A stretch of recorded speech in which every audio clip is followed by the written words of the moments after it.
Islam Dirgantara. Di kampus ini terdapat 3 prodi kesehatan.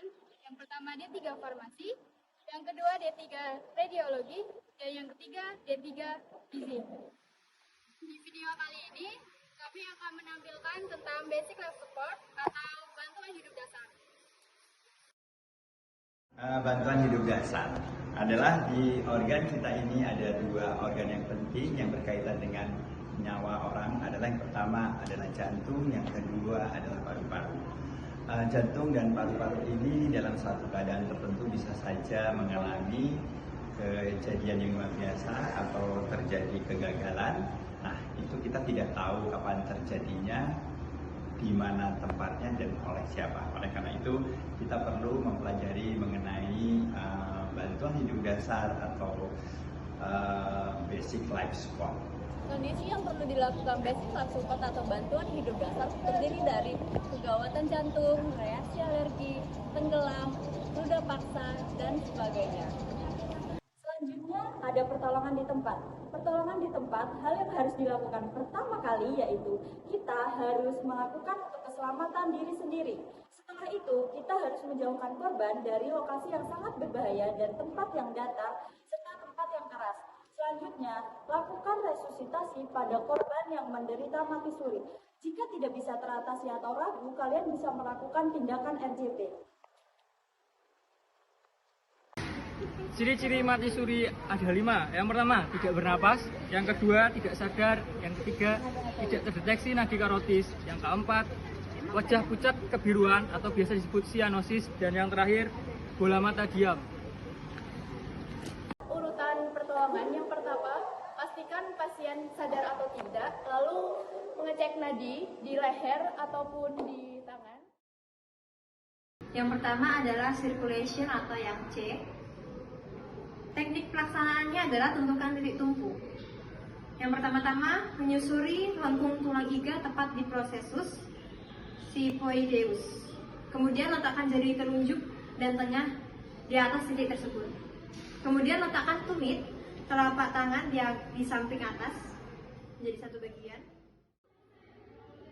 Untuk langkah pertama CPR adalah letakkan tangan dengan tumpuan yang ada kekuatannya, kemudian luruskan lengan dan lakukan push pada badan pasien secara tidak bergerak. Kedua, RW dengan teknik pelaksanaannya, bersihkan mulut pasien dari benda asing seperti benda padat dan benda cair.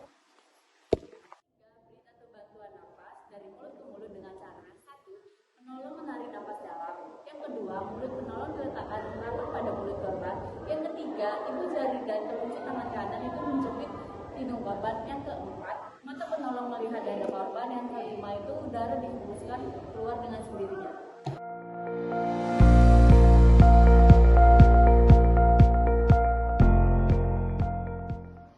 Langkah-langkah triple airways, yaitu yang pertama, kita menengadahkan rahang ke atas dengan anterior, setelah itu membuka mulut secukupnya.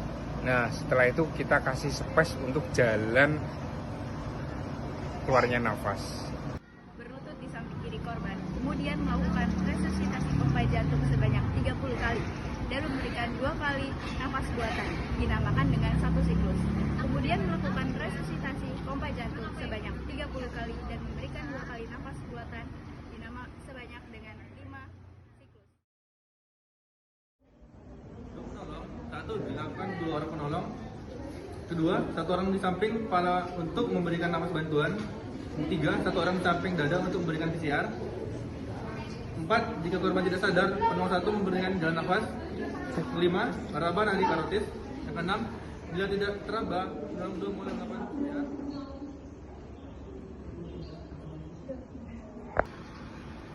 Yang dinilai dari BLS yaitu pertama adanya denyut nadi besar, yang kedua adanya peredaran darah otak yang meliputi pupil mengecil, refleks cahaya positif, yang ketiga itu bernapas spontan, yang keempat pulihnya kesadaran.